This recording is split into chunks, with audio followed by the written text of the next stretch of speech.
Hello folks, welcome to It's Complicated. My name is Carlos, and today we're going to be doing something a little bit different. We're going to be checking out not one, not two, not three, but 4 different watches. And the point of this video is going to be to show you everything that you need to know in 2023 before purchasing your first GMT.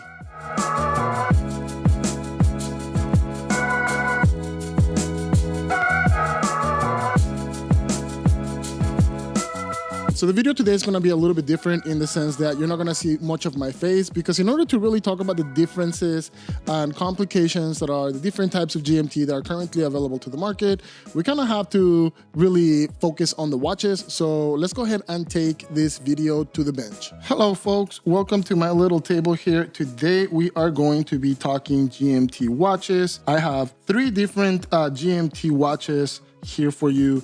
2 of these guys are true/travel GMT watches. This guy is an office/collar. So we're gonna talk about the difference of these two types of GMTs.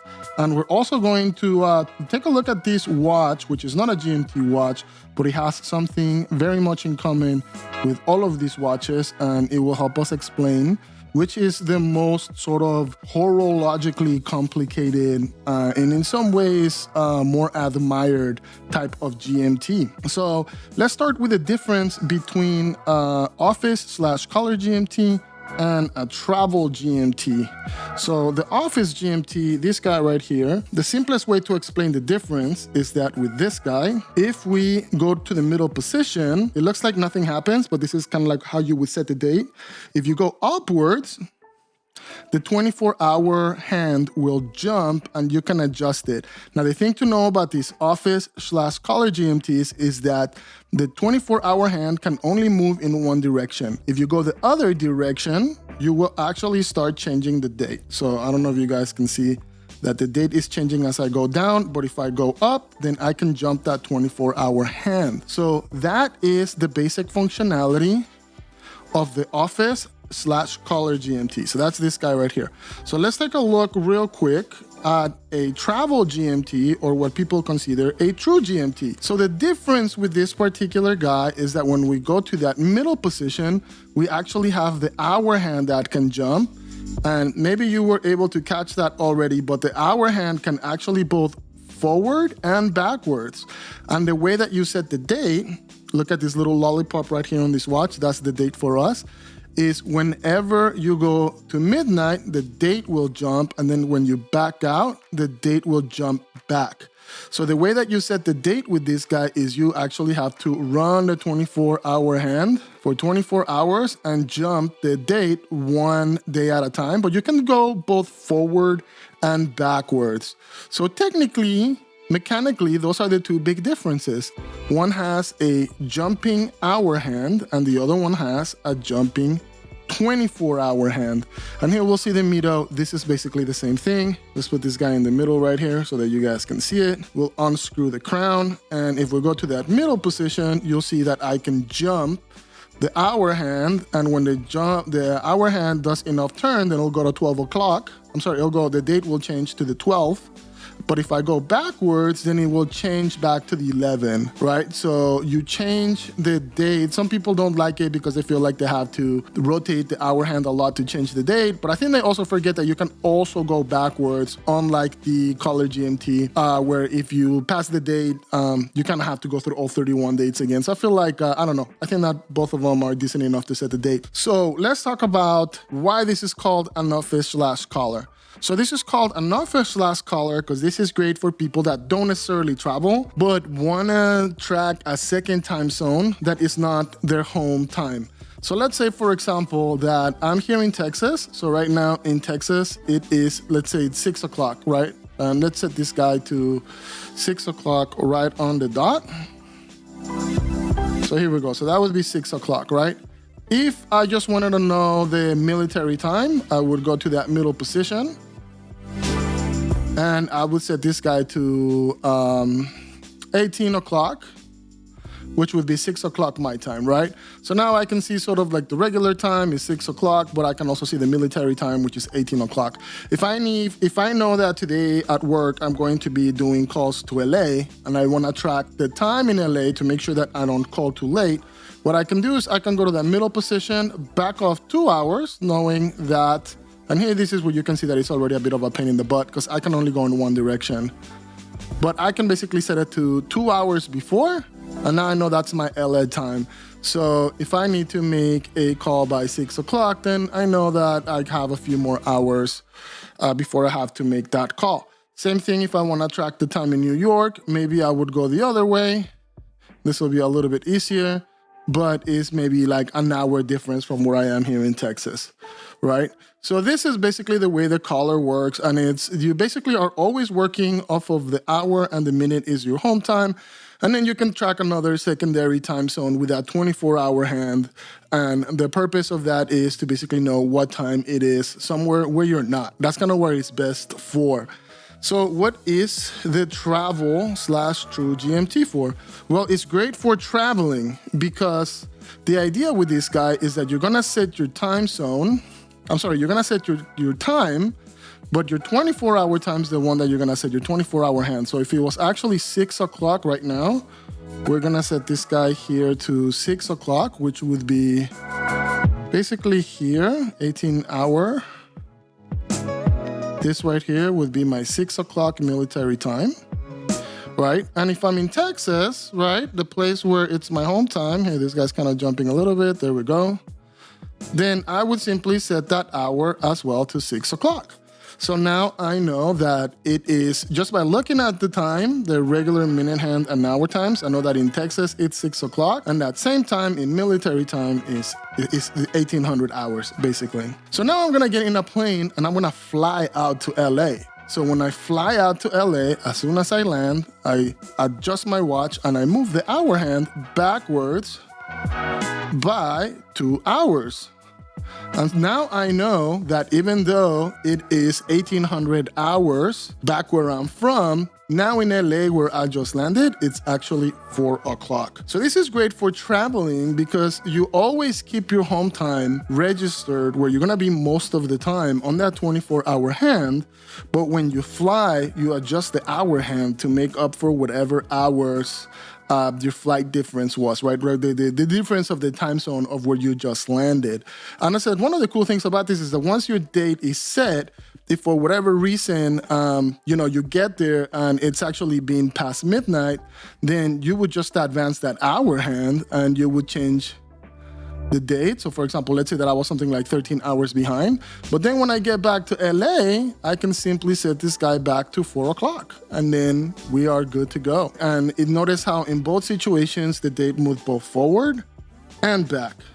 And basically this Mido GMT is exactly the same. Now that we've talked about the mechanical differences or the way in which they operate differently, and now that we've talked about why one is called an office/collar and another one is called a true/travel, what does this watch right here, this cheap little Seiko, have to do with these GMT watches? Well, as I said, the travel GMT is actually a more complicated movement that has to be kind of completely reworked to get the functionality that you see. Where this GMT, the collar GMT, is much simpler mechanically.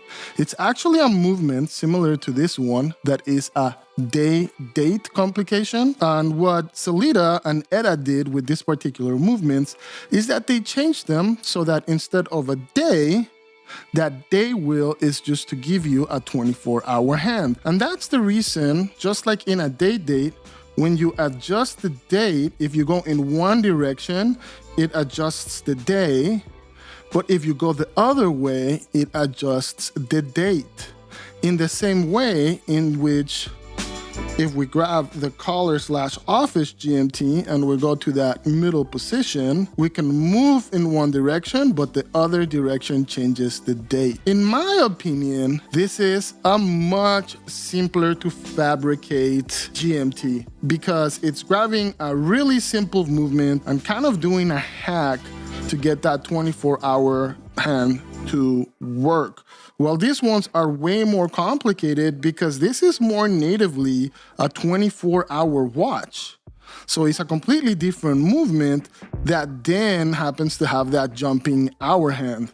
And also, you know, they have to completely change the way that the date works, and everything about this kind of has to be custom made to make this functionality versus just grabbing an off-the-shelf movement and making it work. So why is that important? Well, the reason to me why this is important is because you still see certain watches that are collar GMTs that use the, you know, simpler to make GMT movement that cost more than these guys right here, when these two guys have technically more complicated, more refined GMT movements. Why would that be? Why would something like this that technically has an inferior GMT movement cost more than these two guys? Well, these two guys are much newer than this type of movement. These movements have been around for a long time, and it wasn't until 2 years ago that both Seiko and Mido and now Miyota started putting true GMTs that could be used in watches that were under $1,000. And that's what you see here with the Seiko, which I got for just about $1,000. And this Mido, which I got honestly for like 800 bucks. These guys right here are a great deal. And unfortunately, the Christopher Ward Sealander is about $1,200 MSRP. Why is it that this guy is so expensive? Well, as I said, as of 2 years ago, if you were gonna pay less than $3,000, really the only GMT watches that you could find below $3,000 were these collar/office GMTs. So that meant that more refined watchmakers would use this movement in order to get you a cheaper watch. But these watches here, I feel, changed the game, because now you're getting what could only be had before in $3,000 watches, in watches that are about $1,000 or under. So I think that that's been a pretty big revolution that in a way has killed the market for these office/collar GMTs. So if that's the case, why is it that these more refined, considered to have better finished watches and more expensive watches still use the old collar office GMT? Why haven't these guys caught up to these guys? Well, the reason being is that Sellita, the people that make the movements that most of these micro brands and other smaller brands use, they don't want to make a true GMT movement. So they just make this office collar GMT movement. So for people who are making Swiss watches currently right now that I know of, there is no alternative for Sellita, or there's no like ETA-based movement or Swiss-made movement that offers a true GMT.